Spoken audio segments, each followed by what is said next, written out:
As far as position comes, that's when you have to do some calculations that are a little bit more complicated than that.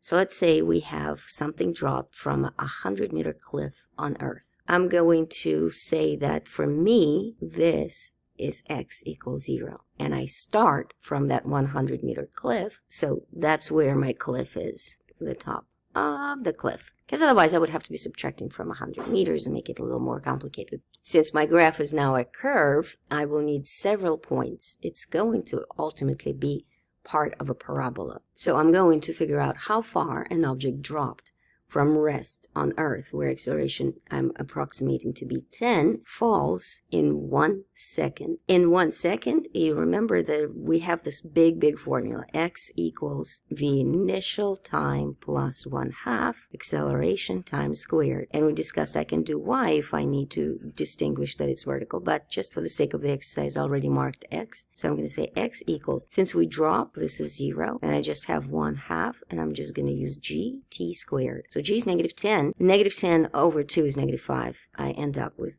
x equals negative 5t squared. That's a parabola. Remember, y equals x squared from back when you learned to be a parabola shape. And mine is negative also.